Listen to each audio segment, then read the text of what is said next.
Ok, alors, on y est.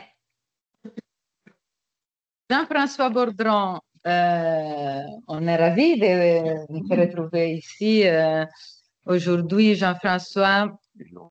Jean-François, vous le savez, est l'une des personnes qui a dirigé ce séminaire pendant longtemps.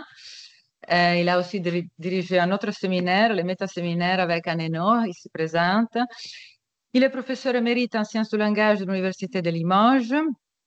Il travaille d'un point de vue sémiotique sur les problèmes concernant les discours philosophiques, la perception et l'image. Il a publié des ouvrages importants et à fort impact. Recherche sur les contraintes sémiotiques de la pensée discursive en 87, Paris PUF, qui est une analyse sémiotique du discours philosophique de Descartes, l'iconicité et ses images, Paris PUF 2011, sur l'iconicité non restreinte à l'image en tant que telle, Image et vérité, et c'est sur les dimensions iconiques de la connaissance, Liège Sigilla. On a eu le plaisir d'accueillir dans notre collection de sémiotiques ce livre important en 2013 qui porte sur le rôle des images dans les discours scientifiques. Et le dernier, en 2016, Les discours spéculatifs, approche sémiotique, Limoges, Lambert-Lucas. Jean-François, tu as la parole. Merci d'être ici. Merci. Bien, donc le titre, c'est la situation historique de l'intelligence artificielle et le statut de l'image. Alors, l'étude de l'intelligence artificielle semble jusqu'ici, dans ce séminaire, avoir plusieurs sens selon les divers exposés qui ont été tenus ici. Alors, on peut d'abord rechercher ce qui apparaît comme des résultats curieux, qui, à contrario, révèlent quelle est notre façon de penser. Par là, l'IA joue un rôle comparable à une pathologie, à une expertise psychiatrique un petit peu du langage qui indique certaines propriétés de ce même langage, c'est-à-dire c'est les erreurs qui révèlent au fond le mécanisme. C'est une attitude que certains exposants ont tenue ici. C'est pour ainsi dire la voie négative. La question, ce serait alors que dit l'intelligence artificielle sur nous-mêmes? On peut, au contraire, s'extasier devant les exploits de l'intelligence artificielle et mesurer par là nos limites, devenues par là même évidentes. Mais en réalité, cette démarche concerne toutes les technologies qui n'auraient guère de sens si elles ne faisaient quelque chose mieux que nous, comme par exemple faire des calculs, aider à nous déplacer, à voler, etc. Et donc, le sens général de toute hypothèse qui en elle-même n'a rien de spécifique. On peut également, c'est la troisième direction, envisager une collaboration créatrice dans laquelle l'IA, joue un rôle plus complexe que celui d'un simple outil. On peut penser, entre autres domaines, à celui de l'art, qui est sans doute le plus délicat à préciser, même si beaucoup d'autres domaines ont été explorés dans cette direction. Alors, par exemple, on peut dire les chirurgiens pensent par exemple que pour utiliser l'IA, il faut d'abord lui apprendre ce que tel ou tel organe, par exemple, qu'est-ce qu'un rein. Il s'agit alors de faire comprendre toute la complexité qui ne se trouve pas nécessairement dans les bases de données. De même, la solution d'un problème artistique n'est pas nécessairement dans les bases de données. On peut dire qu'il y a peu de chances même qu'il s'y trouve si c'est un véritable problème. Alors, c'est ce troisième chemin qui paraît le plus difficile pour l'image artistique, car il doit prendre nécessairement en compte des éléments qui non seulement sont propres à l'image, au sens sémiotique le plus général, mais surtout qui sont propres à une époque, un moment historique encore indéfini, dont il s'agit de trouver les particularités. Il faut aussi, et c'est pas tout à fait la même chose, inscrire le problème dans une histoire. Chaque époque a au fond l'histoire comme arrière-plan. Donc, mon sujet, c'est plutôt de me demander qu'est-ce que l'époque dans laquelle des images créées par l'IA peuvent se manifester ou créées à l'aide de l'IA peuvent se manifester. Et d'autre part, comment peut-on, d'une façon, je dirais, succincte, bien sûr, enfin, comment peut-on décrire l'arrière-plan de la problématique de l'image? Bon, je ne vous attendais pas de ce point de vue à une histoire de l'art, mais plutôt à quelque chose comme l'histoire philosophique des images.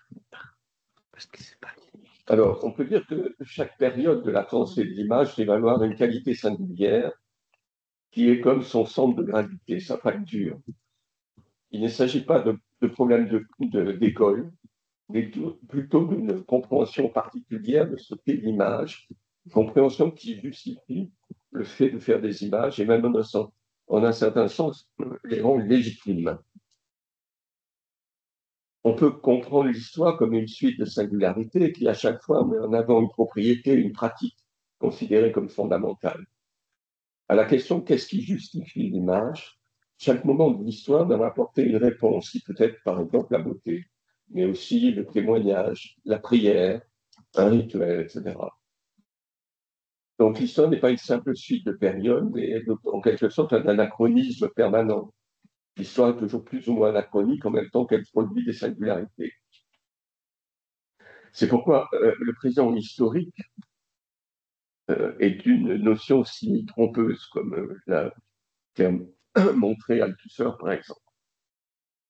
Je voudrais donc chercher comment utiliser l'image dans le contexte d'une entreprise, l'image de l'IA, une entreprise créatrice, et chercher au fond quel est l'esprit de l'intelligence artificielle, c'est-à-dire sa singularité esthétique.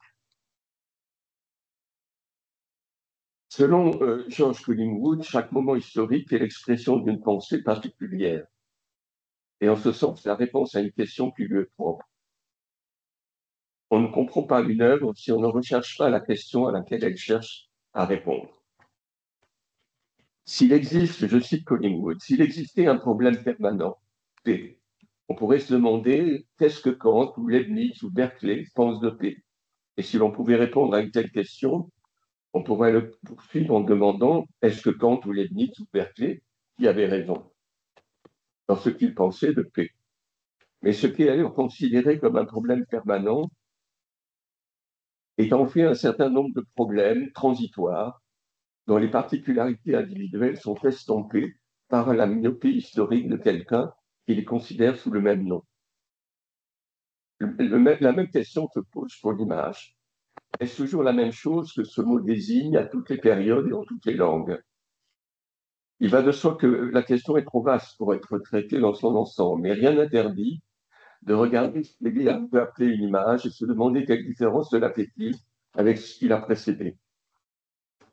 Si nous demandons ce que peut penser l'artiste qui utilise des images de l'IA à des fins créatrices, on peut prendre comme point d'appui méthodologique la notion d'idée régulatrice. Cette idée dont le contenu n'est pas entièrement déterminé, démontrable, et qui est indispensable pour élaborer une connaissance.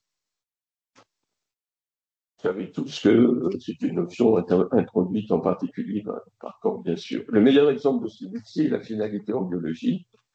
L'idée régulatrice est rendue nécessaire par une intention dont elle paraît l'accomplissement. Autour de ce repère qu'est l'idée gravitent de multiples facteurs historiques plus ou moins prégnants. L'idée joue ici le rôle de ce que Collingwood appelle la pensée, qui régit un moment de l'histoire. Toute histoire, dit-il, c'est le titre d'un de ses livres. Toute, pardon, toute histoire est l'histoire d'une pensée. Ce livre a été traduit, je le signale, parce que c'est quelqu'un qui, en principe, était connu de beaucoup de sémioticiens.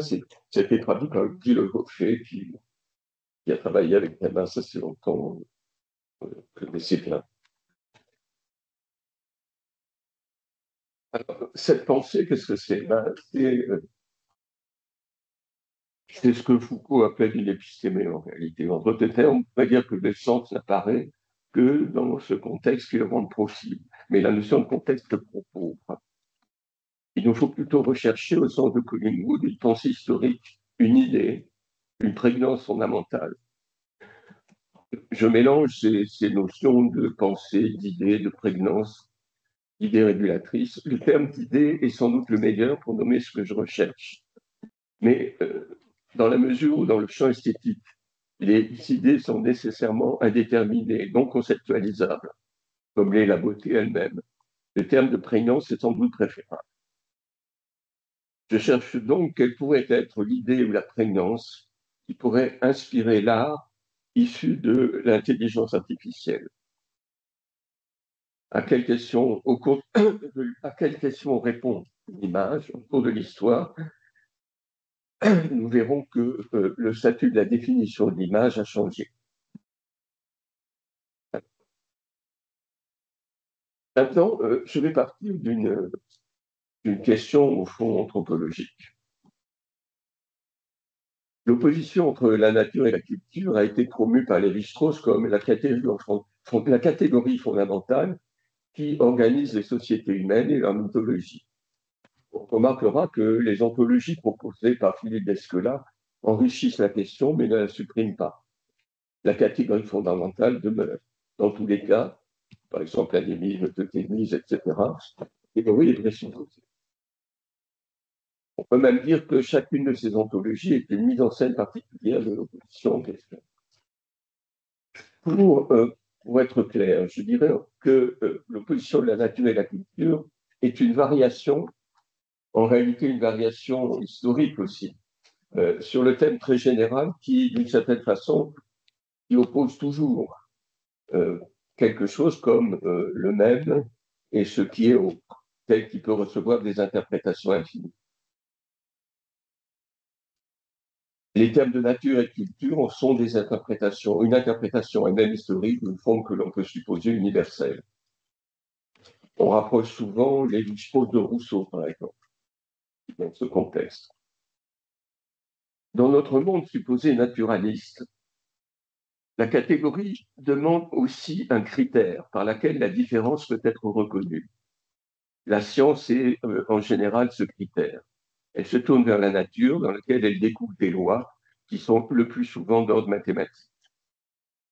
La culture est pour sa part plutôt le lieu de valeur morale, esthétique, et pas exactement de science. Mais que se passe-t-il lorsque l'intelligence, aussi bien scientifique que culturelle, devient artificielle?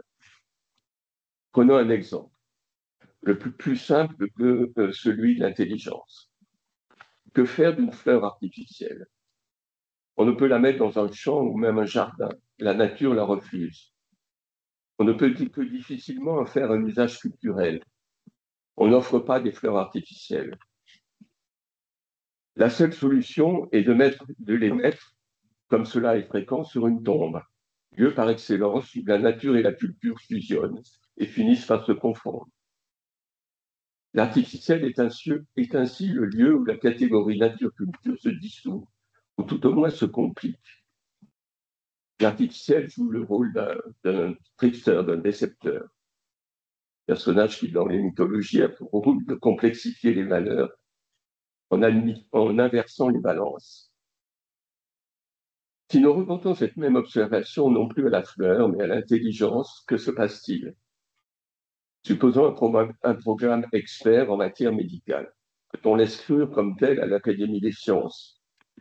Il est clair qu'aucun des savants présents dans cette académie n'acceptera d'être confondu avec lui. Il pense que la science est autre chose. Comme les fleurs des champs ne voulaient pas de fleurs artificielles, ils ne veulent pas d'algorithme.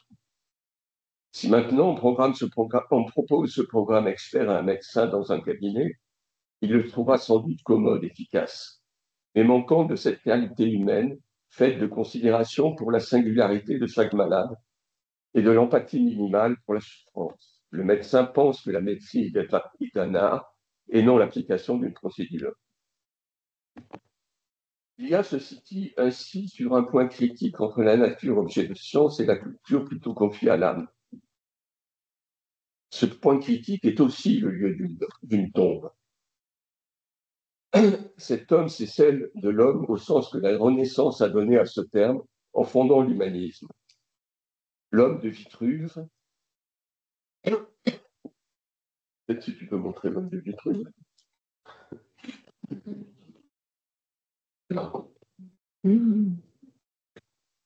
Bravo pour le design et l'éditorialisation de ton PowerPoint. Vraiment. L'homme de Vitruve en est une représentation allégorique. C'est l'homme mis au centre de l'univers qui dispose de la nature et de la représentation du monde. L'homme humaniste établissait un vaste équilibre entre le savant penché sur les lois de la nature et l'homme de lettres féru de littérature grecque. Sa mort ne dépend pas de l'IA, mais la précède. Celle-ci est simplement un des signes les plus évidents. Michel Foucault, dans un passage célèbre à la fin de son livre Les mots et les choses, a pu écrire « L'homme est une invention dont l'archéologie de notre pensée montre aisément la dette récente et peut-être la fin prochaine. » Pour l'image, la fin de l'humanisme est aussi la fin de la représentation. La représentation est un moment particulier de l'image dans lequel ce que présente l'image, la scène, l'historia, est représenté, c'est-à-dire que le fait qu'elle montre est lui-même mis en scène. On montre qu'elle montre. L'exemple canonique est fourni par les Ménines de Velázquez. Beaucoup de conséquences en résultent, en particulier et même essentiellement un sentiment d'évidence pour la vérité, parce que c'est du double elle-même, comme présentation puis représentation. L'image assure l'évidence de sa vérité en produisant cet effet si particulier que l'on appelle une forme de présence. Le dispositif d'ensemble a maintes fois été décrit. Redisons pour notre part que cette évidence de la vérité résulte du rapport essentiel de l'image avec elle-même, de la même façon que dans le contexte cartésien, l'évidence du je suis se soutient du seul fait que je le pense. Bien sûr, une image produite par ChatGPT peut sembler représentative. On peut demander à ChatGPT de produire une image à la manière de Velázquez. Mais quand bien même s'agirait-il d'une reproduction exacte, nous ne pouvons pas l'apercevoir dans son actualité, dans sa pensée propre, celle du XVIIe siècle. Ainsi voit-on que la première originalité de l'image qui prend ses ressources dans l'IA est celle d'être un lieu d'une répétition infinie. Par la nature même de l'IA, cette répétition n'est pas accidentelle, mais au contraire essentielle. Qu'est-ce que soit l'image produite, même s'il est entièrement nouvelle, jamais vue. On sait qu'elle est issue d'une compilation d'autres images. En un mot, l'image produite est une citation, au mieux une méta-image, dont le langage de référence est donné par toutes les autres. Comme le suggère Manovitch, l'ontologie des nouveaux médias est la base de données. Même si le terme d'ontologie peut paraître étrange, il indique clairement que les images produites par l'IA n'ont pas d'autre référence que celles déjà enregistrées dans la base de données. On passe donc d'une référence au monde naturel à une référence à un monde construit culturellement. Pour en dire autrement, la culture ne parle désormais que d'elle-même, même si elle utilise des images qui, à leur origine, avaient d'autres ambitions. C'est exactement ce que Michel Foucault a désigné comme le trait fondamental de notre actualité, l'omniprésence du discours se rapportant à lui. Je cite Foucault. Dans la culture qui nous a précédés, le discours, quelque importance soit lui accordée, avait toujours un mode d'être second. Il était inévitablement référé. Le discours fonctionnait comme désignation, description, analyse de ce qui s'offrait à la représentation. Il donnait une forme communicable aux actes du jugement. Voilà. Il servait de véhicule à l'évidence, manifestait l'enchaînement de vérité, donnait un corps visible aux inférences. Il avait pour destination de faire passer la lumière à la lumière, tout le monde des choses muettes. Or, ce qui se passe actuellement dans notre culture, sous nos yeux, et jusque dans le moindre de nos discours, c'est un retournement par lequel le discours, échappant à cet espace non discursif, où il était logé, où il fonctionnait, devient le corps de référence auquel tout se trouve ordonné. Tout de nos jours trouve sa possibilité dans le discours, l'expérience, la réalité, la subjectivité, l'être. Ne sont donc rien d'autre que des figures discursives. Et c'est d'ailleurs à peu près la même chose que ce que dit Manovitch, pardon. Donc, cette citation dit la même chose que celle de Manovitch. L'image n'a pas d'autre référence que le discours des images, c'est-à-dire que lui-même. En disant que ce phénomène n'est pas la conséquence de l'IA, il la précède, mais en un sens aussi, le rend légitime jusqu'au domaine de l'art. Cette époque est pour la même raison celle de la sémiotique, en particulier celle du structuralisme, qui, à la façon de Janslev, énonçant le principe d'immanence, enveloppe finalement la connaissance du monde dans celle de la langue. Je cite Janslev, au lieu de faire échoc à leur transcendance, l'immanence lui a au contraire redonné une base nouvelle qui se vide. L'immanence et la transcendance se rejoignent dans une unité supérieure fondée sur l'immanence. La théorie linguistique est conduite par nécessité interne à reconnaître non seulement le système linguistique dans son schéma et dans son usage, dans sa totalité comme dans ses détails, mais aussi l'homme et la société humaine présents dans le langage et à travers lui, acceptés au monde, au domaine du savoir humain dans son entier. Donc un vaste enveloppement en quelque sorte.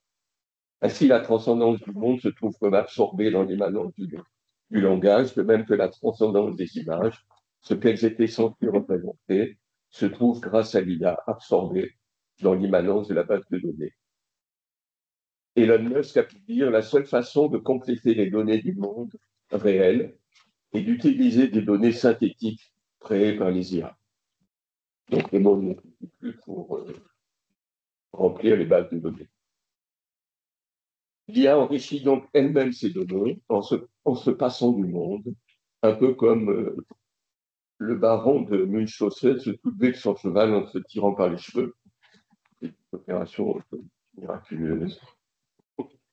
On voit par là que la confusion entre la nature et la culture propre à un certain régime d'artificialité rejoint dans ses effets l'esprit général aussi bien que de l'IA que de la sémiotique. Manovitch a étendu cette réflexion au statut de l'auteur dans les sociétés contemporaines. Je cite, comme les pages web ne contiennent rien d'autre que les liens vers d'autres pages, ici l'utilisateur n'ajoute pas de nouveaux objets à un corpus, il se contente d'en sélectionner un sous-ensemble. Il s'agit d'un nouveau type d'autorialité qui ne correspond ni à une idée prémoderne, antérieure au romantisme, selon laquelle le rôle de l'auteur ne consistait qu'en une modification mineure de la tradition, ni à l'idée moderne du XIXe et du XXe, selon laquelle un génie créateur se révoltait contre la tradition.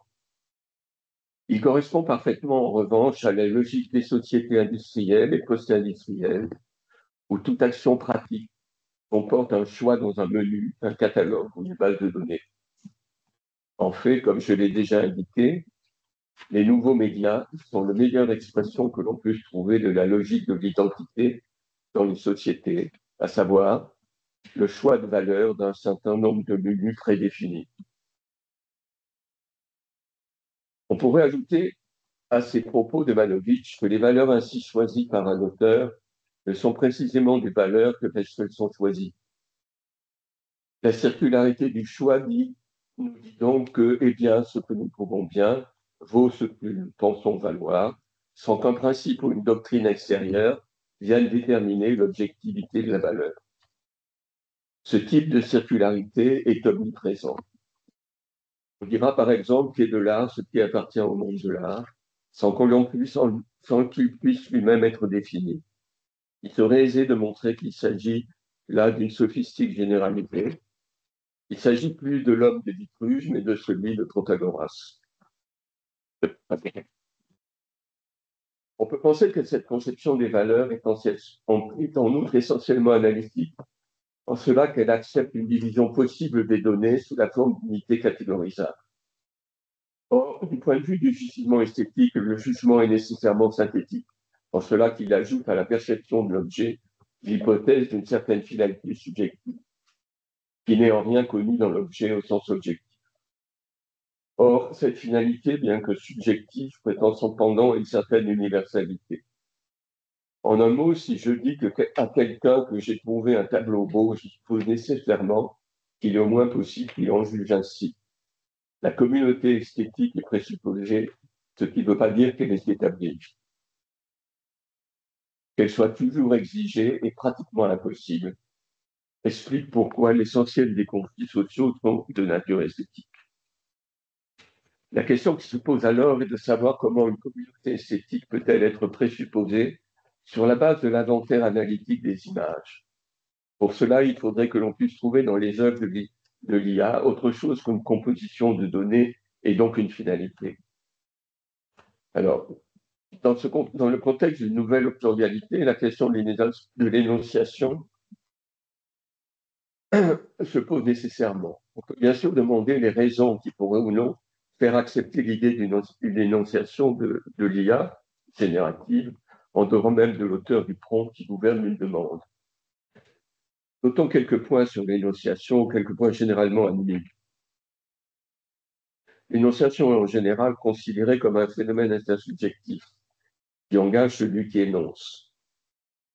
Cela peut être vrai dans toute forme de sémiose, même les productions d'images.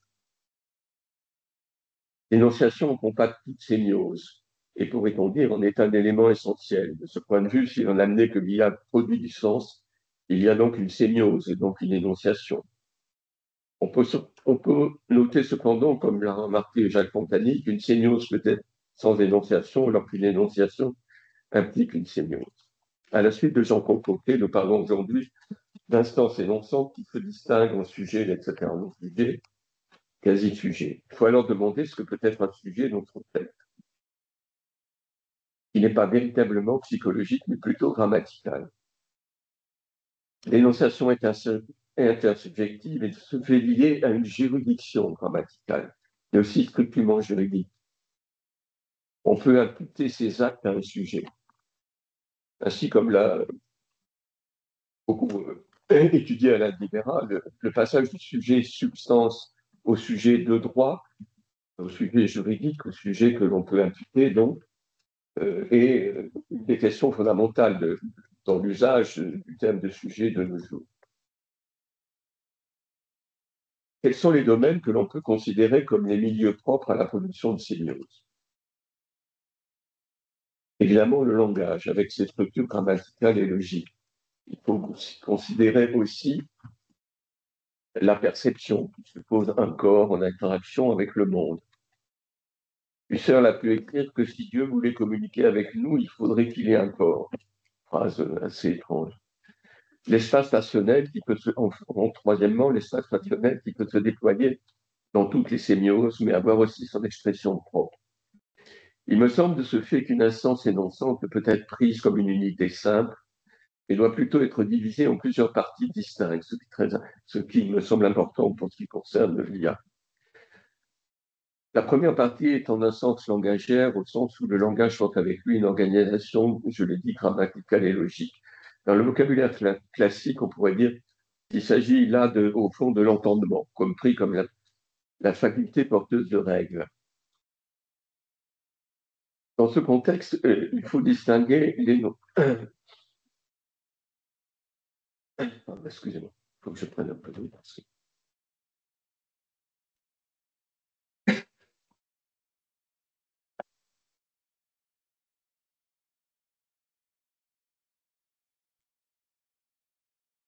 On peut se poser la question suivante. Lorsqu'on effectue un calcul, comme au fond le fait une machine, est-ce qu'il s'agit d'énonciation? On peut, semble-t-il, énoncer un calcul sans l'effectuer. L'énonciation, cependant, comprend en général une effectuation particulière, puisque l'on peut assumer ce que l'on dit. On peut... Mais l'énonciateur d'un calcul peut-il faire autrement que, au fond, la chose la pire et au fond la seule que l'on puisse véritablement imputer à un calcul logique, c'est de faire des erreurs. Par ailleurs, le problème logique permet aussi de poser la question suivante quant à l'énonciation. Quel est le rapport entre ce que l'on dit et le fait de le dire? C'est le contexte des paradoxes du type je ne parle pas ou je mens, ou encore le sens spécifique que les énoncés falsifiables, etc. En bref, l'effectuation pose un problème de congruence entre l'énoncé et l'énonciation. Une image peut-elle se contredire? L'image montre une scène, et si elle est un trompe-l'œil, elle se montre comme étant ce qu'elle montre, c'est-à-dire comme n'étant pas une image. Or, l'image AI semble être comme un trompe-l'œil inversé, au sens où elle se montre être une image représentant ce qu'elle montre, mais en réalité, le composant à partir de son ontologie propre, la base de données donc, et ainsi, elle est d'une certaine façon déréalisable, puisque elle agit au fond exactement comme un paradoxe.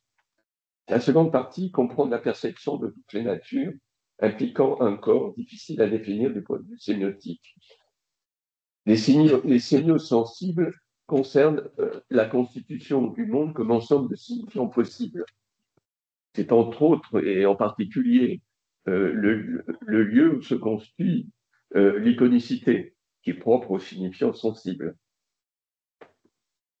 Enfin, il faut attribuer à l'âme l'ensemble des affects, des fantasmes, des créations imaginaires que garde la mémoire. La notion de diathèse, me semble assez bien définir ce que l'énonciation peut attribuer à l'âme. Les anciens grammairiens parlaient de diathèse de l'âme. Je suis ici les travaux de Frédéric Ildefons sur la naissance de la grammaire dans l'Antiquité grecque. Le terme le plus proche me semble pouvoir être aussi celui de formant, au sens où le formant est toujours formant d'eux, et donc une réalité en puissance qui ne trouve sa forme que dans une énonciation, une prolation. Et diathèse de l'âme serait ainsi ce qui est prédisposé à être énoncé. On peut donc admettre qu'il existe trois types d'énonciation. Il y a une énonciation qu'on peut dire liée à un automatisme, comme celle du calcul, des stéréotypes, et aussi des algorithmes, des mots convenus, par exemple.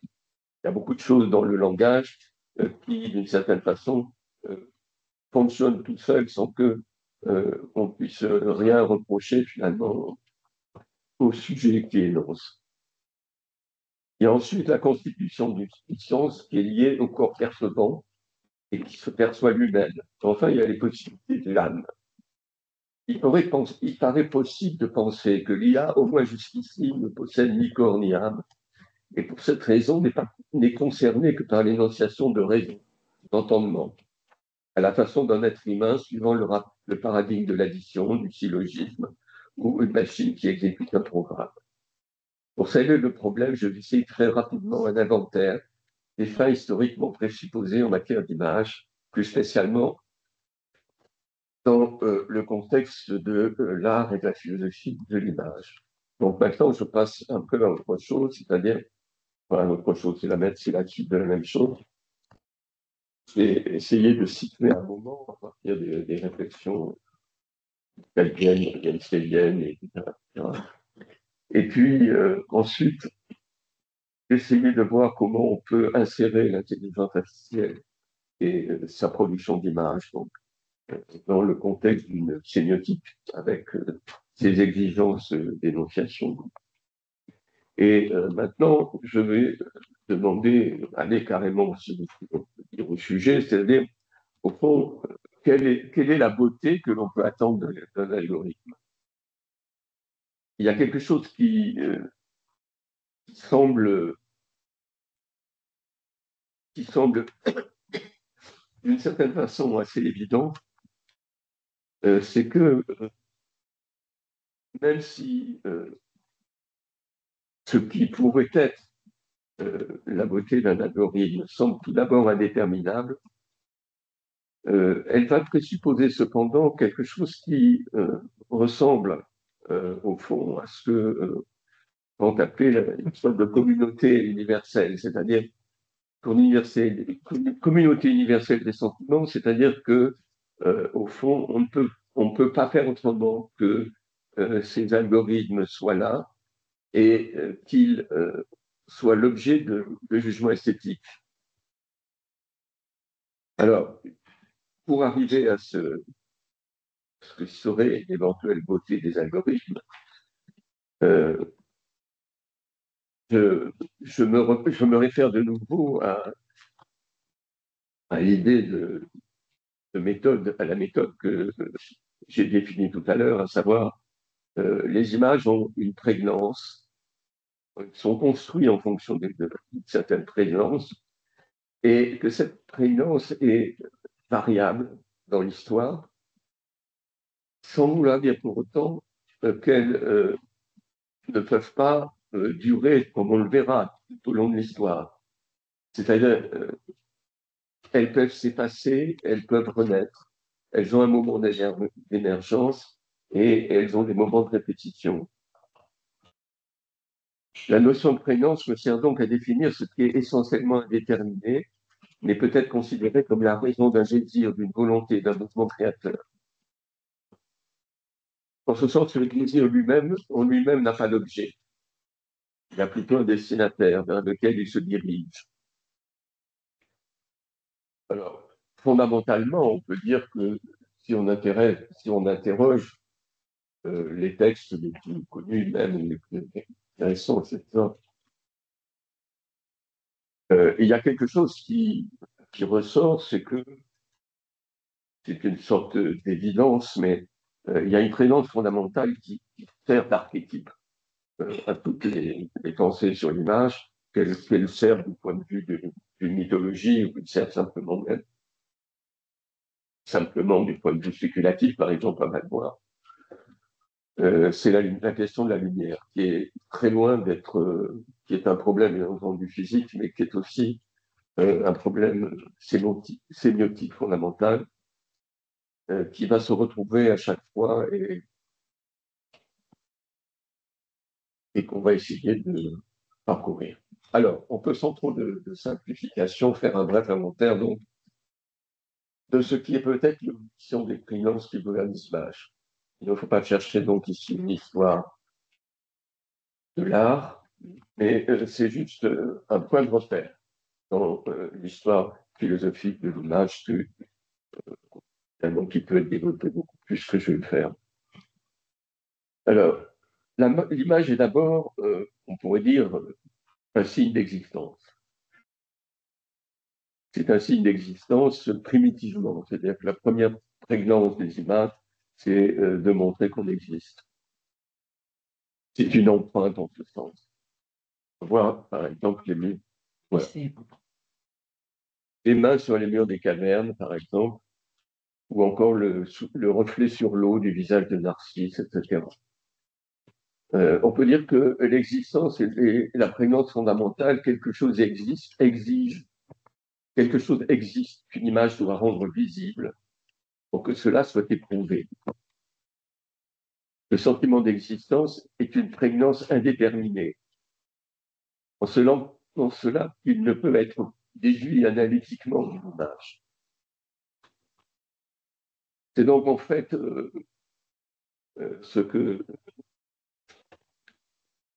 Kant appelait la finalité sans fin. C'est le sans fin de la finalité. L'existence elle-même n'est pas une finalité, mais elle permet de créer des finalités comme image, c'est-à-dire qu'elle permet d'organiser l'image en vue d'une prégnance. Dans la Grèce archaïque, je suis ici les travaux de Vernon, les images sont fortement inscrites dans des pratiques sociales et religieuses. La peinture d'époque archaïque n'existe pas en tant qu'art indépendant, il s'agit de décorer des tombeaux, des temples, ainsi que des poteries, bien sûr. En retour, elles sont elles-mêmes, parfois, et ça c'est important, conçues comme des membres de la société, en tant que substitut de celui qu'elles représentent, comme le montrent les descriptions de statues très présentes dans les récits historiques grecs. On peut penser à une certaine forme d'animisme. Cet animisme se retrouve aujourd'hui chez Michel dans son livre Que veulent les images? Les images semblent avoir une âme, ce qui peut influencer la conception que l'on peut se faire de l'IA sur des images. Mais l'animisme légitime aussi les pratiques sacrificielles. On brûle les images. L'aura de Benjamin attribuée aux images relève aussi d'une certaine forme d'animisme. Michel, oui, va jusqu'à imaginer que les images agissent comme des virus qui ont besoin des êtres humains pour se reproduire. Un bon exemple qu'il donne est l'image publicitaire. Lorsque cette image marche, et par là, elle se reproduit indéfiniment. La présence fondamentale, dans ce cas, vient donc de l'âme. Les images ont une vie qui leur donne une fonction dans l'espace social. La passion, je cite Michel, la passion soulevée par les actes de destruction ou d'anéantissement d'image constitue la meilleure preuve de leur vitalité. L'iconophilie et l'iconophobie n'ont de sens que pour quiconque croit en la vie des images. Et plus précisément encore, l'iconophilie et l'iconophobie font avant tout sens pour quiconque croit que d'autres croient en la vie des images. Troisièmement, donc l'image attachée à l'existence, l'image attachée à un sentiment de vie, pas la même chose.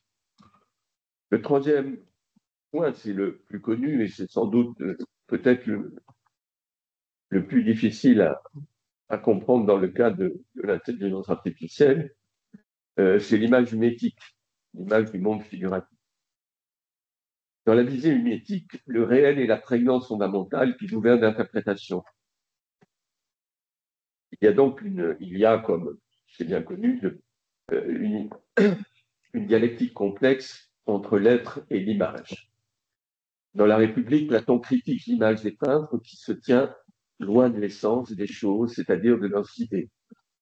Il y a donc un conflit d'emblée entre la mimésis et la participation, la mytexis. Mais ce conflit se retrouve exactement le même, en quelque sorte, aujourd'hui dans la phénoménologie. Par exemple, Merleau-Ponty discute dans L'œil et l'esprit, par exemple, le problème de la liaison et de la confusion entre le réel et l'apparence, etc. Donc on est dans le même contexte platonicien, finalement. Ce que critique Platon ici dans la République, c'est plutôt l'image comme simulacre. Plotin, pour sa part, dira au contraire, que l'image mimétique ne copie pas le monde, mais elle copie précisément l'idée. Je cite Plotin, sachons bien ensuite que les arts n'imitent pas directement les objets visibles, mais remontent aux raisons d'où est issu l'objet naturel. Ajoutons qu'ils font bien les choses d'eux-mêmes. Ils suppléent aux défauts des choses, parce qu'ils possèdent la beauté. Phidias suit son Zeus sans égard pour aucun modèle sensible. Il l'imagina tel qu'il serait s'il consentait à paraître à mon regard. C'est donc en quelque sorte la deuxième version du platonisme, c'est-à-dire une version essentiellement mimétique qui est critiquée dans la République, mais ce n'est pas la seule. Et la version due à Plotin, qui est plutôt proche, justement, de Platon, non pas dans la République. Il s'agit donc de sophisme, mais par exemple dans le Parménide. Je cite le Parménide. En outre, la participation que les autres choses entretiennent avec les formes, donc avec les idées, n'a pas d'autre explication que celle-ci, elles en sont les images. Dans le Timée, le corps du monde se présente sous forme d'image résultant de la composition par l'entremise donc de la Cora des formes avec les éléments des choses sensibles. Il y a donc une sorte de liaison dans un réceptacle que d'ailleurs beaucoup de commentaires, en particulier Jean-François Mattei, a comparé cette opération du Timée à la construction d'un appareil photographique. Il y a donc un lien essentiel entre participation et mimétique, et en même temps un certain conflit. La place centrale est alors accordée au soleil et à la lumière. La fusion de l'être et de la lumière est donc va devenir un lieu commun. Je cite sur ce point Hegel dans sa science de la logique. Un très beau passage. Mais c'est Hegel qui parle. On se représente l'être sous l'aspect de la pure lumière, celui du jour en pleine clarté méridienne, et le néant sous celui de la nuit pure. Et leur rapproche leur différence de celle qui existe entre ces images sensibles bien connues. En réalité, la clarté absolue ne diffère en rien de l'obscurité absolue, car dans un cas comme dans l'autre, il s'agit de la vision pure, de la vision du néant. La lumière pure et l'obscurité pure sont deux vides qui, comme tels, ne diffèrent pas l'un de l'autre. On arrive à distinguer quelque chose que dans la lumière déterminée, et la lumière est déterminée par l'obscurité, c'est-à-dire dans la lumière troublée, et dans l'obscurité déterminée, car l'obscurité est à son tour déterminée par la lumière, c'est-à-dire dans l'obscurité éclairée, car la lumière troublée et l'obscurité éclairée sont séparées par une différence intrinsèque et représentent par là, par conséquent, un être déterminé. Dans l'histoire de l'image, ce conflit entre mimésis et métexis, la copie et la copie de ce qui est impossible à copier, a beaucoup de conséquences. À copier, sauf évidemment par un dieu. Dans ce dernier cas, ce qui est impossible à imaginer pour un peintre doit être fait par un dieu ou un démiurge. Le bien ou l'un chez Plotin sont en eux-mêmes inaccessibles précisément parce qu'ils sont au-delà de l'être. De là naît la thématique de l'image invisible et aussi, et inversement, la thématique de la vision face à face. D'un côté, Nicolas Depuy peut dire que notre âme est l'image invisible d'un Dieu invisible. D'un autre, saint Paul a pu écrire dans l'Épître aux Corinthiens, à présent nous voyons dans un miroir de façon confuse, et alors ce sera face à face. L'image navigue entre ces deux extrêmes, la thématique de la présence totale et celle de l'invisible. Cela est vrai au moins jusqu'à la Renaissance. Saint Augustin pensait que Dieu est invisible, mais seulement de façon contingente, ici-bas. Denis l'Aréopagite, dans sa théologie mystique, pensait au contraire que Dieu est invisible, même dans l'au-delà, qu'il est invisible par essence. Dans les temps modernes, Kandinsky disait vouloir peindre l'invisible et le problème de l'image invisible par rapport à la vision de l'invisible va être un des thèmes, par exemple, chez Paul Klee ou chez Malevich. Opposé à l'image représentative, comme ils étaient opposés, pardon, à l'image représentative, les iconoclastes condamnaient précisément l'image lorsqu'il s'agit de représenter justement ce qui, en principe, est invisible. L'argument des iconophiles consistait à dire que l'image ne représente pas, mais écrit. L'écriture protège l'image du sacrilège. L'image sacrilège est dans ce cas l'image mimétique qui se reproche de la notion d'idole. Dans les temps modernes, l'opposition entre écrire et produire des images est absolument présente dans l'œuvre de Derrida, par exemple, dans le contexte de sa théorie de la trace et sa vision légèrement péjorative de l'image.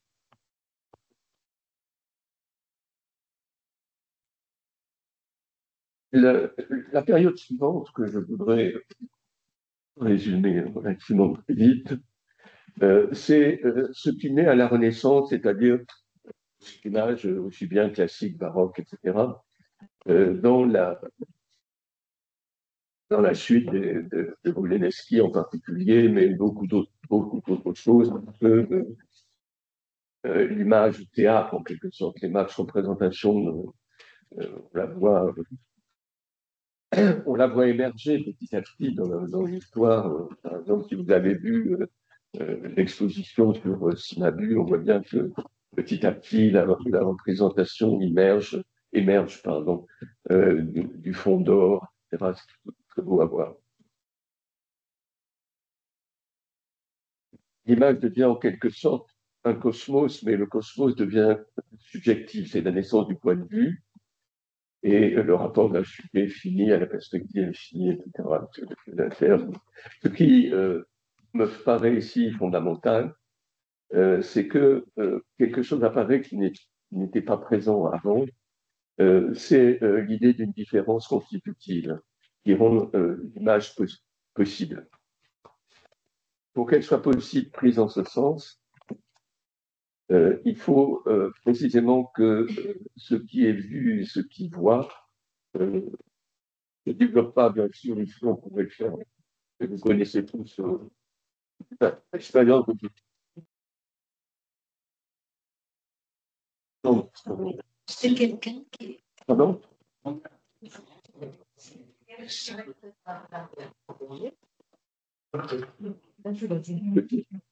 Donc, l'essentiel dans cela, c'est précisément la prégnance de cette différence qui fait qu'il y a un sujet et une scène, c'est-à-dire une altérité qui est inhérente à l'image, sans qu'il soit ici nécessaire de dire qui est la nature et qui est la culture. On peut aussi bien considérer l'un comme culture et l'autre comme nature, sans que cela change, mais l'essentiel, c'est précisément de les séparer. Alors, je passe maintenant au dernier moment qui va m'intéresser, c'est au moment de l'abstraction. L'abstraction est un moment qui est, en un sens, prévisible et qui reconduit ce qui a été pendant très longtemps l'entreprise mystique dans le contexte de l'image. Le plus frappant de ce point de vue, c'est bien sûr Malevich, qui est d'ailleurs bien sûr qui est un héritier de l'orthodoxie et qui a écrit des choses les plus belles en quelque sorte sur ce dépassement de l'horizon, etc. C'est-à-dire la prégnance fondamentale, c'est comme dans l'image, comme dans l'image mystique, c'est ce qui est au-delà de l'être. L'image se rapporte à ce qui est au-delà de l'être. On revient donc à une forme de néoplatonisme ou même de platonisme tout court, puisque pour Platon aussi, le bien en tout cas est au-delà de l'être. Donc l'image abstraite, dans l'image abstraite, la représentation est virtualisée, il n'y a plus d'ontologie réaliste, et il y a un retour au-delà de l'horizon, en quelque sorte, un retour au mysticisme. On peut trouver ça chez Polpé, on peut trouver ça aussi chez Kandinsky, etc. Alors, aujourd'hui, on l'a vu, l'ontologie est dans la base de données. Que va-t-il en résulter avant, je voudrais faire une petite remarque sur l'usage de l'image de l'intelligence artificielle dans d'autres contextes, en particulier dans celui de la guerre. C'est assez intéressant. La guerre est un sujet assez intéressant du point de vue de l'usage de l'image. La tradition, c'est-à-dire jusqu'à la fin du XVIIIe siècle, même au XIXe, la peinture de guerre est en quelque sorte un art à part qui avait été plus ou moins abandonné parce que Diderot disait que les batailles modernes étaient trop rangées, pas assez, les gens n'étaient pas assez mélangés pour qu'on voit la beauté des corps, etc. Mais enfin, le point le plus étonnant au fond, c'est que ça a été remarqué par un auteur qui s'appelle Philippe Dagen dans un livre qui s'appelle Le silence des peintres, les artistes face à la Grande Guerre. Pendant la guerre de 14, il n'y a pas eu de peinture. Pratiquement pas. Il y a une peinture connue sur Verdun, mais c'est une peinture abstraite, justement. Par contre, il y avait des photographies. Or, ces photographies étaient en quelque sorte quelque chose un peu différent des reportages, c'est-à-dire elles cherchaient quelque chose de remarquable. De remarquable, c'est-à-dire que ce n'était pas des photos des tranchées, c'est pas des choses comme ça, il y en avait, mais il y avait des concours de photographie et les photographies qui gagnaient, c'était en général arriver à photographier l'explosion, par exemple, l'explosion d'un obus. Bon. Donc, maintenant, ce qui est étonnant, c'est que les images de l'IA ne sont plus des reportages de guerre à proprement parler. Ce qui est intéressant, c'est que maintenant, les images font la guerre. Et par là même, le champ politique s'élargit. C'est les images qui dirigent les drones, mais c'est aussi les images qui hantent les rues, par exemple.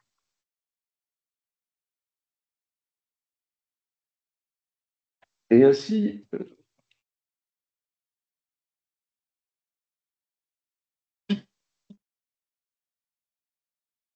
nous sommes en quelque sorte,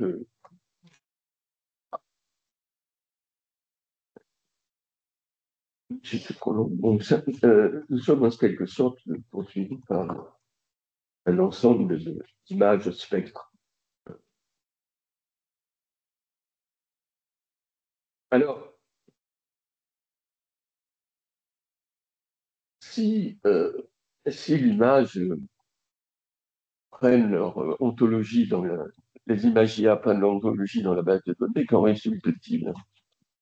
Du point de vue de l'ontologie, justement, bah, je pense que la meilleure chose, la prégnance la plus fondamentale que l'on puisse attribuer aux images pour les comprendre dans leur actualité, bah, c'est bien l'idée nietzschéenne d'un éternel retour, c'est-à-dire il y a le même qui se reproduit indéfiniment, non pas parce que il n'y a pas d'autre, plus exactement aussi parce qu'il n'y a pas d'autre, mais parce que, eh bien, de même que selon Nietzsche, la volonté de puissance ne peut pas vouloir d'autre chose qu'elle-même, de même l'image ne peut pas vouloir d'autre chose qu'elle-même. Quelles veulent être des images? Eh bien, on peut répondre à cette question. Elles veulent des images, et elles veulent des images d'images. Le problème n'est pas simplement quantitatif. Il est modal, c'est une nécessité irrésistible. C'est une sorte de déterminisme euh, qui n'a pas d'autre finalité que bah, sa reproduction. Si on regarde par exemple ce que font des auteurs, comme par exemple Malevich, qui fait des images sur la base de photographies prises dans des voyages, des colloques, des événements, et qui passent par l'intelligence artificielle. On a donc en quelque sorte ce qui est frappant, ce qui est frappant, c'est que l'abondance des images est le fait premier. L'ontologie est bien la base de ces images. Et il y a une sorte de délire, en quelque sorte, ou de désir profond de la multiplicité.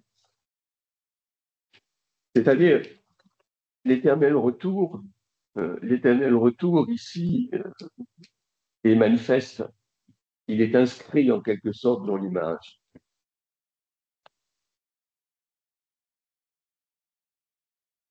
Alors, que conclure? Je redis d'abord la confusion de la nature et la culture par lequel le figuratif change de sens, même si l'image conserve une certaine fonction éthique, mais tournée vers elle-même, en un cercle éternel, et non vers une prégnance idéale ou subjective. La forme de la finalité semble être remplacée par le vertige de la répétition infinie. Il n'y a plus véritablement de finalité, même sans fin. La seule fin est la multiplicité indéfinie.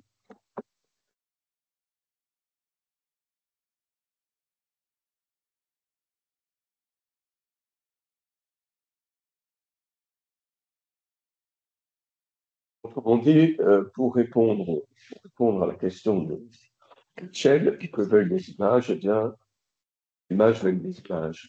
L'image veut des images. C'est en partie d'ailleurs ce qui fait sa possibilité esthétique.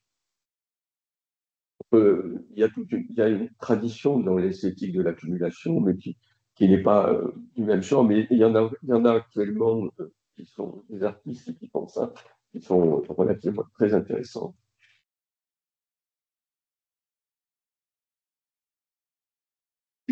On peut, pour finir, remarquer que les bases de données qui sont nécessaires en production d'image ressemblent beaucoup à ce que Marx appelait l'accumulation primitive du capital. Il pensait nécessaire au développement ici. Même ici, il y a une forme, il a fait une accumulation primitive qui, ensuite, selon le souhait d'Elon Musk, peut s'auto-engendrer. Et de ce fait, elle peut produire de la valeur, de la plus-value en quelque sorte, au-delà de toute pratique esthétique. Si l'image est le sol, en quelque sorte, de la pensée, ce que personne n'a soutenu, Foucault ici, Faucillon aussi, etc., ce qui veut dire que chaque pensée recherche l'image qui lui est propre.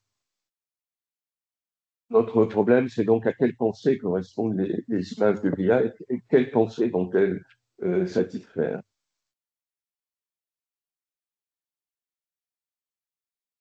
Je pense que l'esthétique de l'accumulation et l'esthétique du calcul, l'esthétique de l'algorithme, sont en quelque sorte ce qui doit être comme une idée directrice. En disant ça, je ne fais aucune production, je ne suis pas prophète, c'est ce qui va sortir, mais je pense que dans cette mini-archéologie que j'ai essayé de faire, c'est à peu près ce que l'on peut penser comme étant la volonté des images en effet aujourd'hui. Merci.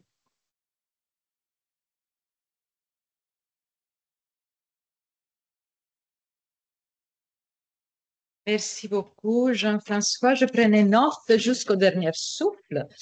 Alors, on va peut-être arrêter de partager. Voilà, j'ai quelques commentaires et quelques questions pour toi. Alors, premièrement, merci d'avoir dit haut et fort, d'avoir associé Manovitch et le structuralisme et avoir parlé de cette totale immanence via Manovitch, Yamslev et les autres. C'était important de le redire.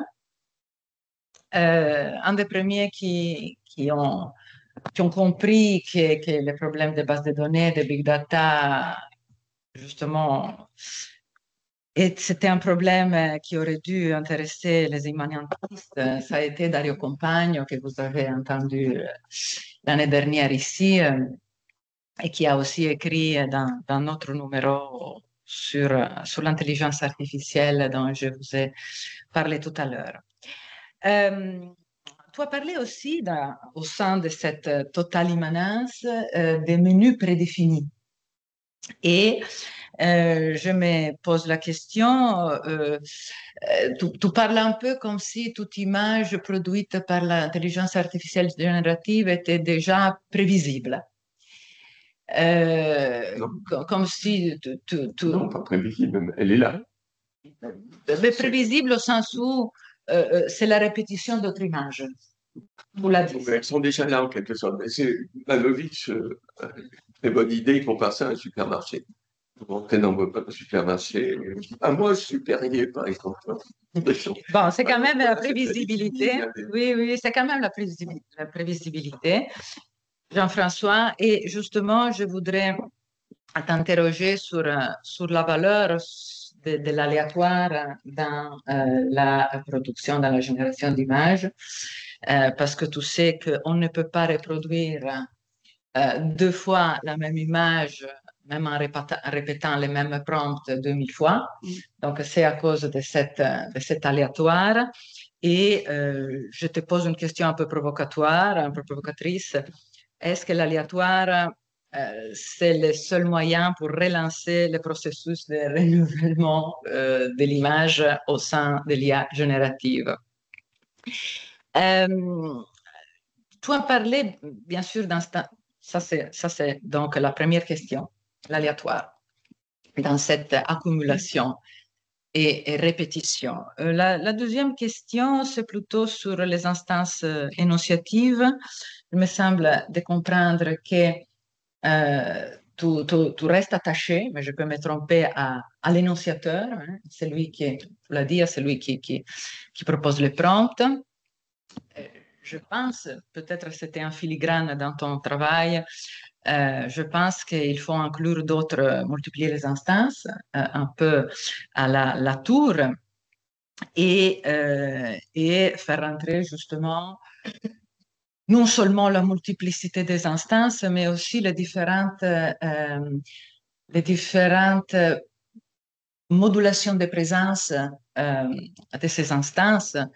Je me réfère évidemment au mode d'existence et à la profondeur discursive de chaque image produite. Parce que chaque image produite vient d'une virtualisation, justement, on va parler des stéréotypes, vient d'une singularité, que c'est l'aléatoire et c'est le prompt. Donc, il y a, comment dire, chaque image dépend d'une modulation des modes de présence qui me semble ne pas ressortir de l'idée un peu simplificatrice, disons, que tu as proposé de l'énonciation. Je sais que tu faisais vite et que tu n'as pas l'a dit aussi, j'utilise une théorie de l'énonciation simplifiée. Mais je voudrais t'entendre quand même sur ça. Et puis, tu as montré une image faite par Manovic. Ce sont des images faites dans les années 90, 2000. Ce sont des images qui ne viennent pas de l'intelligence artificielle générative, mais de l'analyse de big data. Alors, je me pose cette question à moi et à toi. Si on peut dire que dans l'analyse des big data, on a montré l'image de Manovic tout à l'heure, hein, qui sont très connues parce que ce sont des visualisations de milliers et milliers d'images selon leur similarité plastique. Là, on pourrait dire que le désir des images ou le désir de visualisation, c'était le désir de monitorage, monitorer. Avoir à disposition toutes les données et pouvoir les contrôler. Ça, c'est le moment de l'analyse. Aujourd'hui, dans le moment de la génération, est-ce qu'on n'a pas quitté ce désir, cette idée régulatrice, disons comme ça, cette forme symbolique du monitorage, de l'accumulation et du monitorage, pour rentrer dans une autre ère, si l'on veut, qui est celle de l'immersion dans la base de données. C'est-à-dire créer le monitorage pour la pénétration. Je reprends aussi deux termes mis en opposition par Pierluigi dans un article, Pierluigi Basso dans un article publié dans Signata en 2019 qui parle justement des désirs de l'image, monitorage et pénétration. À toi. Alors, pour ce qui est de l'énonciation, bon, évidemment, si j'ai pris, comme d'habitude, des points de repère. Pour le reste, j'ai juste pris des points de repère, j'ai divisé trois autres. Ce que je voulais souligner, c'est que est-ce qu'on peut considérer qu'une procédure déterminée, logique, algorithmique, etc., peut être considérée comme disposant d'un énonciateur? Et si oui, eh bien, il faudra différencier cet énonciateur de celui qui est considéré comme ayant un corps, par exemple. C'est assez évident que si je dis, par exemple, l'énonciation en corps, j'ouvre un champ, de même si je dis que l'énonciateur correspond à la présence. Dans l'énonciateur, c'est la notion de diathèse, et il est évident que la notion de diathèse, c'est quelque chose qui est retrouvé dans d'autres choses, et que je ne fais qu'indiquer la notion de diathèse telle qu'elle a été conçue comme diathèse de l'âme, une notion à la fois radicale, mais en même temps non subjective en quelque sorte, prégnance qui est là et qui peut se transformer en langage. Alors, évidemment, on peut rattacher à ça tous les modes d'existence de la tour. Ça, je ne suis pas contre. Pas forcément de la tour, mais des autres, oui. Oui. Ça, il n'y a pas de problème. C'est un peu l'inconvénient d'une idée générale, c'est que ce n'est pas une analyse particulière de l'image. Maintenant, quand je montrer l'image, parce que j'ai trouvé une image quand j'ai fait. Alors, maintenant, après, dis-moi laquelle. Hein? C'est la dernière. Celle-là. On peut trouver de belles images. C'est moi qui l'ai demandé. Ça a donné ça. Ah, c'est pas mal. Oui, c'est Pour la fête, c'est toi qui l'as produit. C'est moi qui ai fait le prompt.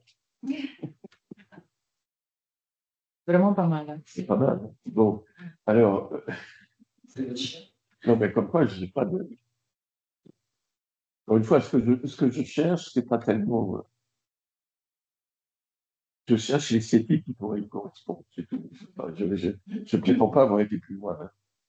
Je cherche l'esthétique qui pourrait. Compte tenu que il y a une rupture. J'ai essayé, par exemple, de faire des images mystiques, ça ne donne rien. C'est très figuratif. Ça fait rien, c'est pas important.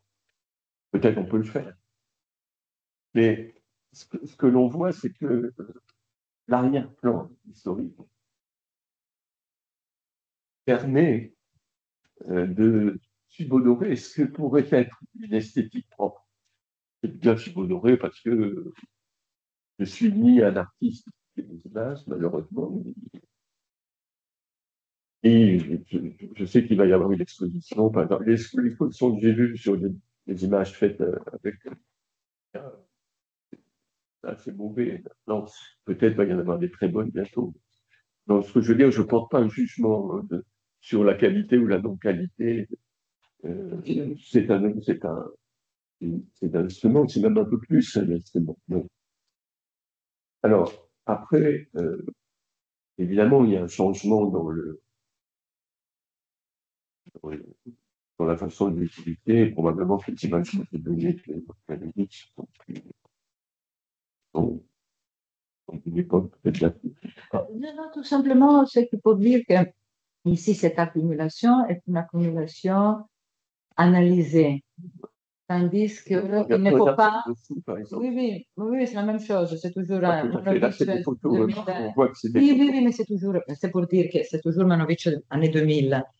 Mais c'est pour dire simplement que peut-être, par rapport à l'analyse de Big Data, cette accumulation dont on fait référence, à laquelle on fait référence, cette accumulation-là de l'époque de l'analyse, de l'époque du deep learning analytique, disons, très bien, mais ce n'est pas la même épistémée, ce n'est pas la même forme symbolique que celle de l'intelligence artificielle générative.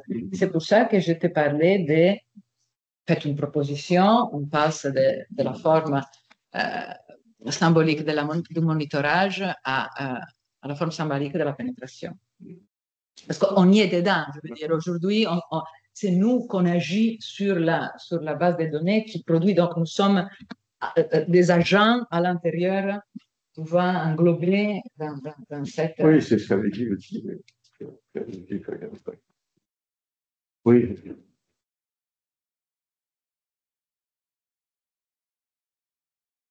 Oui, donc voilà, quant au monitorage, je ne sais pas.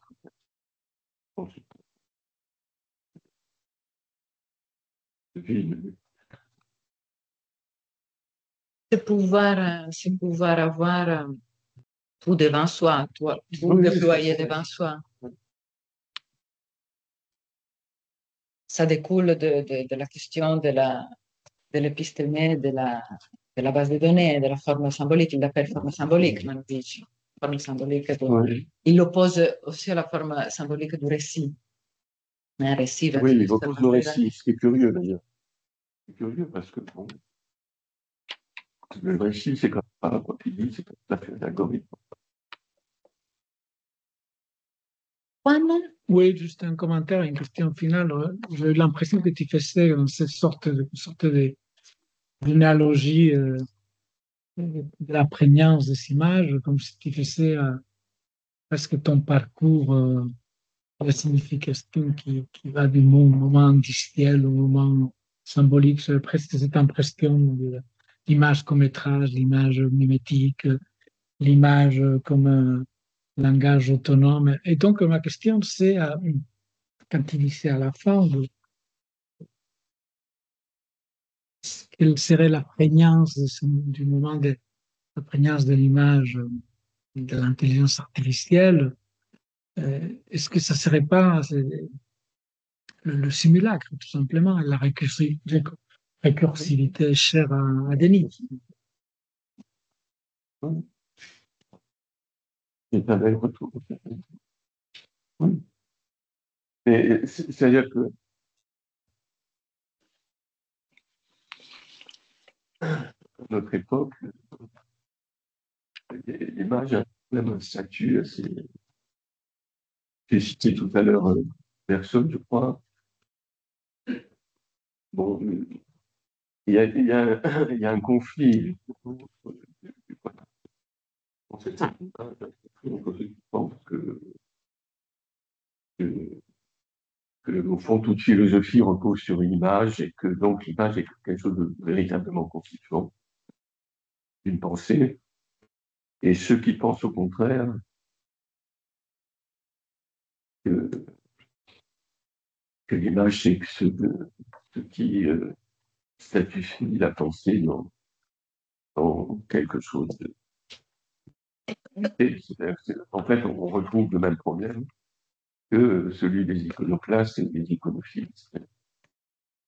Est-ce que l'image périgraphelle en tout les choses, les délimites? C'est contre ça que Derrida a écrit, par exemple. Il écrit sur l'image. Ou au contraire, est-ce qu'ils sont font l'écriture constitutive? C'est plutôt ce que dit Foucault. Foucault dit littéralement, toute philosophie repose sur l'image. C'est intéressant dans le contexte de sa propre pratique philosophique. En Bergson. Donc voilà, ça c'est dans ce contexte que l'intelligence artificielle arrive. Même si ceux qui font l'intelligence artificielle ne s'intéressaient pas forcément à ce genre de choses, mais elle arrive dans ce contexte. Et elle est un peu comme une troisième voie, c'est ça qui m'a intéressé. Merci. Est-ce qu'il y en a de questions sur place ou à distance? Gilles?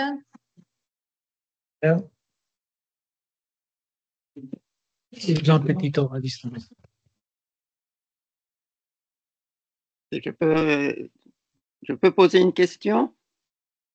Oui, absolument. Pardon, mais je pense que c'est plus facile de donner la parole en ligne parce que je pense qu'il avait déjà allumé les micros. Oui, Jean, allez-y. Ah, d'accord. Eh bien, merci beaucoup, Jean-François. Passionnant et brillant comme d'habitude. Je reviens sur l'ontologie qui est dans la base de données, l'immanence dans les big data. Alors, évidemment, les bases de données, on a l'impression que c'est une immense accumulation, qu'il n'y a pas vraiment d'innovation, qu'il n'y a rien de nouveau, puisque tout est déjà là. C'est la définition de la base de données. Mais je pense que ce n'est pas tout à fait le cas. Les bases de données sont comme les bibliothèques ou comme des encyclopédies au sens d'Umberto Eco, mais l'IA utilise des bases de données. Mais ce qu'elle ajoute d'essentiellement nouveau, ce sont les techniques de navigation. Et ce sont les navigations qui sont créatives. Elles sont incroyablement productrices, innovatrices. C'est une possibilité technique inouïe. Autrefois, c'était un mythe divin. C'est le Hermès ou la communication de Michel Serres. Et donc, je crois qu'il est très important que naviguer en temps réel dans une masse de données est innovateur, vraiment innovateur. Et que c'est la seule façon de connaître une globalité, la globalité d'une encyclopédie ou d'une bibliothèque quasi complète. Et donc, c'est aussi nouveau que lorsque les navigateurs ont commencé à comprendre la Terre en naviguant. Il y a des choses qu'on ne peut connaître qu'en naviguant dedans. Voilà, ça c'était ma remarque. Oui, merci. Oui, je suis d'accord, mais ça revient un peu à ce que disait Maria Julia. Enfin, c'est-à-dire, c'est la possibilité d'entrer et de naviguer à l'intérieur. Mais ça augmente considérablement la connaissance. Ça rend possible la connaissance. Une certaine connaissance, mais ça rompt quand même avec, comme le dit d'ailleurs aussi, ça rompt avec l'idée de l'inspiration, par exemple. Ça rompt avec l'idée du génie. Ça rompt avec l'idée. Voilà, donc c'est une connaissance. Moi, je suis d'accord, mais le problème. Les bibliothèques sont des cimetières, disons. Les bibliothèques sont des cimetières. On pourrait dire que ces technologies rendent les bibliothèques vivantes. Oui, d'accord. Mais bon, quand les peintres allaient le mouvement, j'essaye de saisir un moment de rupture. Et la technologie elle-même est une rupture fondamentale, mais dans l'ordre de la technologie, je veux dire, dans l'ordre de la création artistique. Je ne sais pas. Je suis persuadé qu'il y aura tout un tas d'artistes qui arriveront à faire des choses géniales avec. Ça c'est pas le problème. Le problème, c'est bien le lieu de l'idée d'avoir une. Parce que ce que dit Musk, c'est aussi, il dit bon, ben, le monde réel ne suffit pas, il faut donc. C'est quand même comme ça serait comme une bibliothèque qui crée ses propres livres, en quelque sorte. Et pas. J'ai tendance à considérer les voyages comme des nouveaux livres qu'on rajoute à la bibliothèque. Bon, enfin, merci.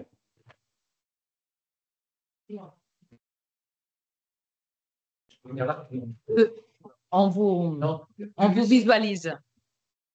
Question sur les ontologies enchâssées et sur les rapports nature-culture dans l'opération d'IA. Parce que l'ontologie de l'algorithme se branche sur une base de données qui elle-même n'existe que par le réseau. Et vous, entrant du réseau, vous contribuez à la base de données, vous faites votre profilage. Donc, pour reprendre les opérations de Lequin, il y a enchâssement de système. C'est pour ça que la discussion est un peu perturbée. Mais c'est vrai que la BT, c'est la navigation dynamique. Oui. Alors, la métaphore de bibliothèque, je veux bien, mais j'ai fait une expérience récemment à Amsterdam où il y avait des livres et des paquets Internet. Moi, j'allais au livre, c'était accessible, j'avais mon repérage. Les jeunes à l'époque, ils devaient sur Internet dans lequel les livres étaient numérisés, mais à partir de certaines dates. 2006, 2007, il y a une datation des lecteurs. Donc la question de l'enchâssement des lectures, des opérations cognitives, épistémologiques, c'est à creuser. Parce qu'il met en avant le cas un concept qui est quand même hegélien, qui s'appelle la rétrogradation. Puisqu'on a des bases de données, pour les lire et les discriminer, il faut refaire le chemin passé-présent dans la base de données. Je vais revenir à un autre point. Vous avez commencé par nature-culture. C'est vrai qu'on est une machine de nature, avec une culture cellulologique, une culture artistique. Mais là, vous avez une belle image qui peut peut-être, je ne sais pas si elle peut exister, mais vous avez les fleurs artificielles derrière un tableau. Si je lis la fleur artificielle en termes de cellulologie, mon intérêt tombe très vite. Il n'y a pas d'odeur, ça ne bouge pas selon les saisons. Si je viens dans le tableau, j'ai un style cellulologique pour le lire, selon l'auteur, l'artiste, ça peut être des scientifiques, impressionniste, cubiste. Mais à ce moment-là, comme il y a les deux propositions en même temps, la lecture sémiologique du tableau, puis retour sur la lecture sémiologique de la flore artificielle, en disant elle peut bouger, elle peut évoluer, il y aura une nouvelle style technique. Donc il y a vibration entre les styles sémiologiques dans ma perception, sujet, entrepreneur, perspective. Et je me posais la question, je pose la question. Ce que passe face à l'IA, on n'est pas là un peu là-dedans. Je pense que le système sémiologique humain esthétique vont faire vibrer le système artificiel. Et je m'arrête là parce qu'il y a plus de discussion sur ça. Vibrer le système artificiel. Le système sémiologique de la peinture rétroagit sur la lecture de l'artificialité que généralement on minorise. Et même sur la sémiologie, il y a la négation. J'ai bien compris votre question. Et, oui, je me suis demandé aussi qu'est-ce qui se passe si je produis une image avec ChatGPT et j'envisage de l'analyser comme j'aurais fait sur un tableau. Qu'est-ce que ça donne? En réalité, j'ai l'impression que personne ne le fait vraiment. Non, mais vas-y. Alors, dernière question, Jean-Pierre. Et puis on fait la pause et on donne la parole à notre deuxième intervenant.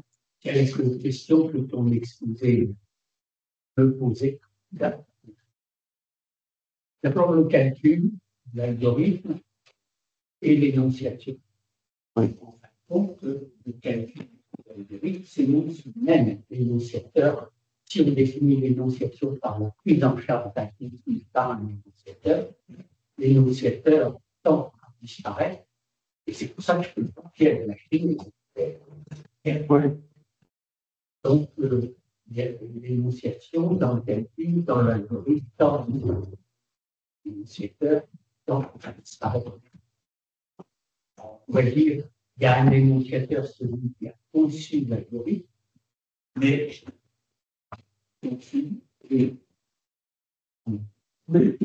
enfin, juste une remarque par rapport à ce que tu as dit. Oui, d'accord, mais il y a, pour ainsi dire, un sujet logique.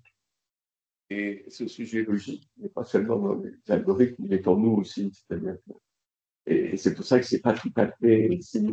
On ne peut pas tout simplement refuser l'énonciation à ce sujet logique, parce que nous-mêmes, quand nous nous pensons, nous sommes des sujets, en grande partie des sujets logiques aussi. Et donc, par exemple, si moi je suis l'algorithme pour faire une addition, je suis un sujet logique, on ne peut pas m'accuser d'avoir une addition, mais on peut m'accuser si je me... Donc, on ne peut pas facilement détacher le sujet logique du sujet que j'ai dit, des sujets de l'âme, en quelque sorte. Il y a une difficulté. En plus, le sujet logique, même en image, fait en quelque sorte fait assez facilement des paradoxes. Par exemple, si mon algorithme me dit je pense, est-ce que j'accuse de paradoxal arrêter de faire le grec, je ne sais pas quoi. Bon, il y a quelque chose voilà, qui coince un peu. Autrement, je suis d'accord, évidemment, simplement, c'est la logique elle-même qui s'énonce. La logique ne doit compter que sur elle-même. Une deuxième question, c'est symbolique. Est-ce que le symbolique peut être digne dans certaines formules mathématiques sont dignes de noter E puissance exponentielle plein. Non, ça lui évoque énormément de choses. Dit au carré égale moins 1, il est écrit. Oui. C'est tous les mondes. Oui, les mondes qui s'ouvrent. Donc, le problème, je pose, c'est que je peux éventuellement par le langage et le geste, et on pourrait bien demander, on décide moins un carré. Oui. Je voudrais savoir, il va il va te répondre, un carré n'est pas rond. Pose une question pertinente. Qu'est-ce qu'il va faire? Je pense qu'il va te dire de poser une question pertinente. Je vais poser des questions de ce genre.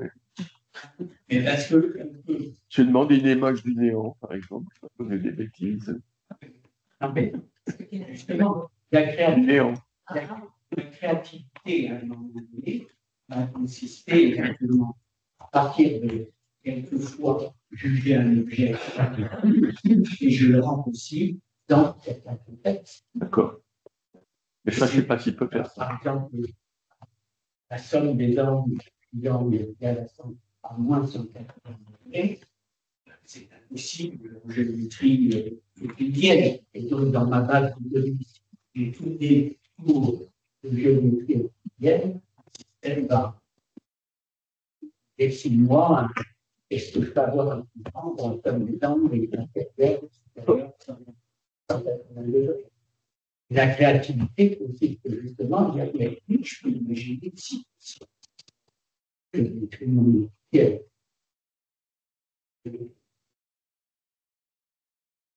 Je viens de faire une expérience. Hein. On a ici la réponse de Midjourney. Mais toi, tu peux la voir, mais bon, les autres ne peuvent pas la voir.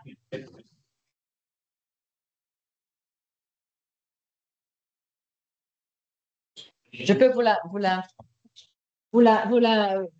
rendre un peu plus grande, mais je pense que maintenant, il faut la partager. Oui, il faut faire la pause. Fais une pause. Merci. Et on revient rapidement.